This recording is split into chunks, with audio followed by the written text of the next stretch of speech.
असाला एक तर हे कारवाले यांना स्वतःला आतमधनं येत नाही ना. मधल्या रस्त्यात पडलेला आहे ट्रक बंद, छोटा हाती टेम्पो बंद झालेला आहे. अरे टायरच पंक्चर आय थिंक सो.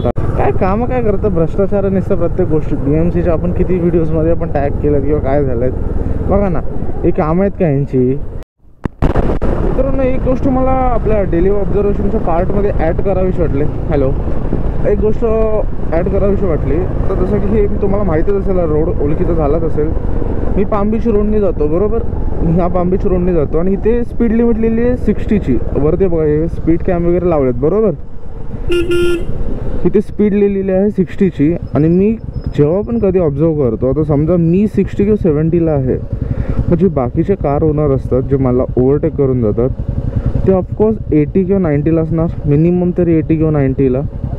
मी तर फाईन लागत नाही का, कारण की मला आठवतं मी 2दा-3दा आय थिंक सो इथून ओव्हर स्पीड झालेली. मी 60च्या अप होतो आणि तरी पण मला वाटत नाही का फाईन लागली आहे. आय थिंक पाम बीचचे पूर्ण कॅमेरेज बंद आहेत वाटतं, फक्त लोकांना घाबरवण्यासाठी की तुम्ही जर स्पीड फास्ट चालवली तर तुमचं हे होईल किंवा फाईन वगैरे लागेल. काय बोलणार, हे दुसरीकडे कुठे असेल ना तर लगेच फाईन मारणार. एवढा हायवे तर चांगलं त्याला पाहिजे होतं यार. काय बोलतात, कॅमेरे वगैरे चांगले पाहिजे होते. आता यार इथे कधी ट्रॅफिक नसेल अशी गोष्ट होणारच नाही. किती ब्रिज बनवा, किती काय करा, ट्रॅफिक लागायची ते लागतेच. आणि साला एक तर हे कारवाले यांना स्वतःला आतमधनं येत नाही ना, साईडनं फिरून येतात. बाईकवाल्यांची वेगळी गोष्ट, बाईकला जायला थोडी आम्ही लाईनमध्ये थांबणार आहोत. साईडनीच जागा आहे तर एवढं तिथूनच जाणार ना. कोई सेन्स है इस बात की? ते बघा आता सर्व बाईकवाले लेफ्ट साईडने जातात आणि हे असे हलकट असतात ना साले, मधून घुसतात ते कारवाले.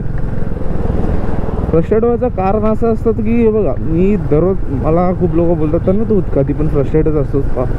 फ्रस्ट्रेट असायचं कारण माहिती आहे कधी कधी काय असतो गाडी चालवताना, की आपल्याला कधी कधी काही पर्सनल रिझन असतं तेव्हा वेगळी गोष्ट. बट हे रोडवर पण लोक मूर्खसारखे वागतात. त्या दिवशी मी काका बघितले 40 वर्षाचे, 40 किंवा 50 वर्षाचे असतील आय थिंक. केस पूर्ण पांढरे वगैरे झाले, 50 वर्षाचे असतील. रेंज रोवर चालवत होते. किती रेंज रोवर, ती गाडी करोड्समध्ये भेटते, CRमध्ये ऑफकोर्स जेवढं मला तरी माहीत आहे. बट आता बाकी माहीत नाही कितीला भेटते, पण CRमध्ये तरी भेटते ती गाडी. त्या व्यक्तीला एवढं माहीत नाही की पास लाईट म्हणजे काय. मी त्यांना पास लाईट देतो बिकॉज मला पास व्हायचं होतं, मी पाठी होतो त्यांच्या आणि मला पुढे जायचं होतं. तर पास लाईट म्हणजे हे बघा, हे जे करतो ना आपण बरोबर, त्याला पास लाईट बोलतो. त्या माणसाने मला पुढे जाऊन काय बोललं असेल, तुला दिसत नाही का लाईट कशाला मारतो. यही नहीं अभी और सुनिए. हा प्रश्न त्यांनी आपला म्हणजे हे उत्तर मला दिलं. मी त्यांना बोललो काका जी रेंज रोवर गाडी घेतली आहे ना, त्यांना हे उलटं नाही बोललो, चांगल्या भाषेतच बोललो त्यांना रिस्पेक्ट ठेवून. त्यांना बोललो काका मला एक सांगा ना, तुम्ही रेंज रोवर चालवता ना, पास लाईट म्हणजे काय तुम्हाला ही गोष्ट नाही माहीत आहे. तो बोलतो नाही ना मला नाही माहीत, तू कोण सांगणार असं तसं. मी बोललो सोडून दे, मनातल्या मनात बोललो सोडून देऊ, हा मूर्ख लोकांशी बोलण्यात काही अर्थ नाही आहे.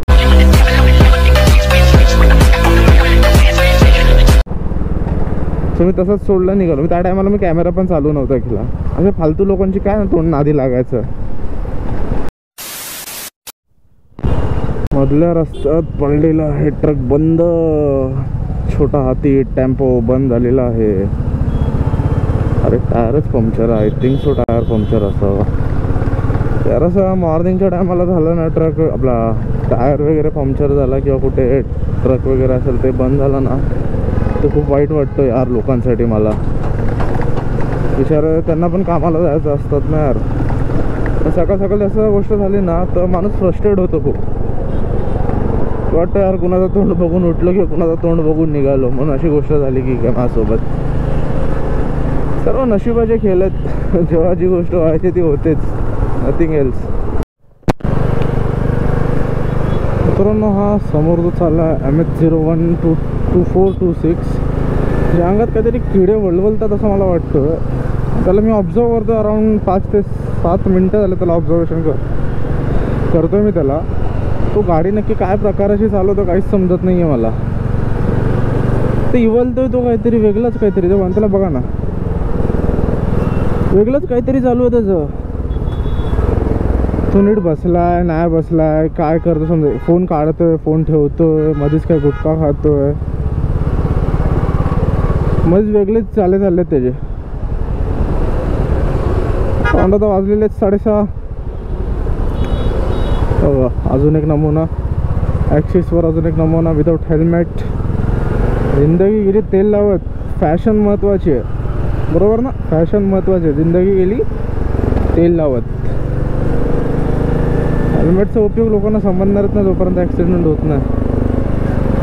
मी त्या दिवशी एक गोष्ट सांगतो तुम्हाला. अराऊंड 2 हफ्ते झाले असतील, 2 हफ्ते झाले असतील. तेव्हा मी जस्ट माझ्या एरियामध्येच होतो, त्यामुळे मी चालत जात होतो. आय थिंक बाईकवर वगैरे नव्हतो मी, मला वाटवतं तेवढं. ते एक आजोबा होते आणि आय थिंक नातू वगैरे होता. ते आजोबा माझ्या बाजूने पास झाले. मी त्यांना ऑब्झर्व केला.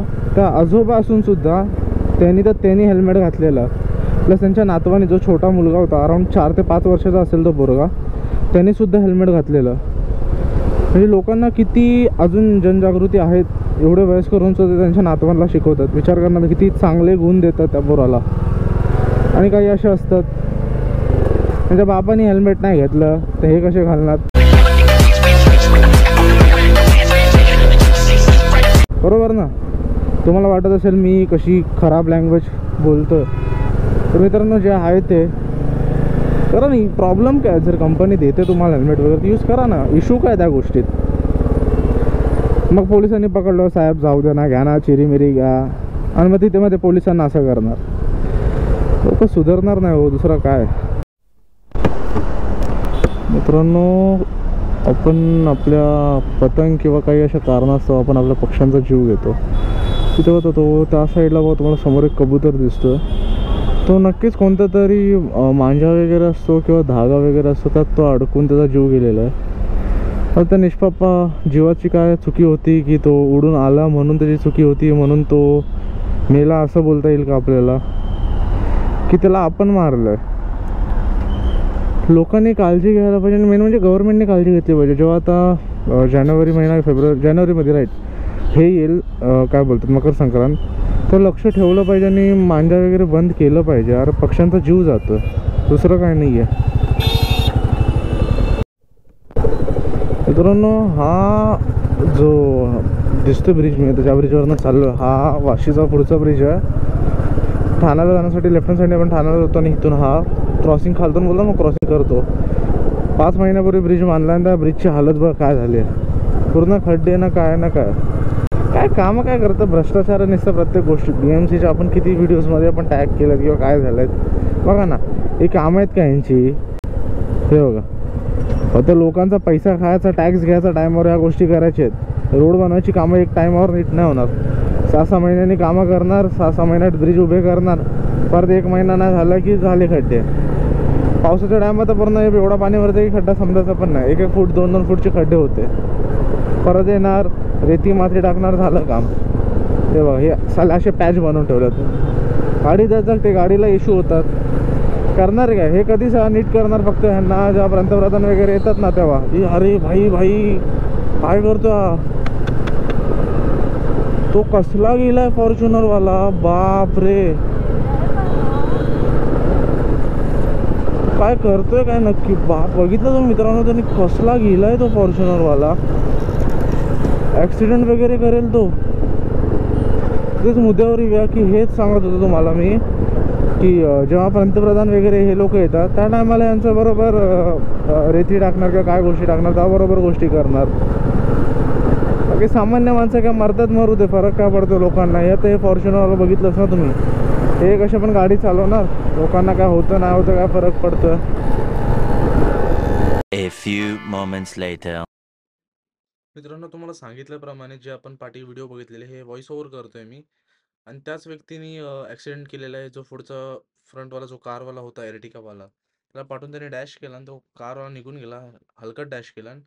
पण तो 4 व्हीलरला उतरून त्यांनी गाडी ठोकलानच आणि ॲक्सिडेंट झालेला आहे. हे असे असतात मोठ्या बापाची पोरं, गाडी भेटली की कशी पण ठोकून द्यायची.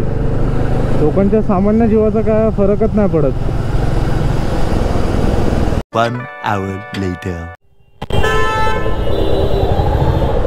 ॲक्सिडेंट झालेला आहे मित्रांनो, ॲक्सिडेंट. ॲक्सिडेंट झालेला आहे मित्रांनो.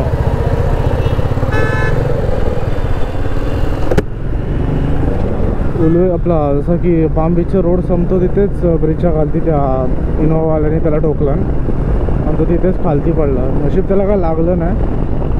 मी थांबून मदत पण नाही करू शकलो आणि बिकॉज पाठवून हॉर्न मारत होते, नाही तर मी गाडी साईडला घेऊन थांबणार होतो. पण मी नाही थांबलो बिकॉज ट्रॅफिक वाढत होती, म्हणून मी पुढे निघून गेलो. होपसो त्याला काय लागलं नसेल. देवी त्याचं संरक्षण करू. चांगल्या दिवसा किंवा चांगल्या सणाच्या टायमाला असं काय झालं तर खूप वाईट वाटतं. तो बिचारा सुखरूप त्याच्या घरी पोचव हीच देवाचरणी आशा.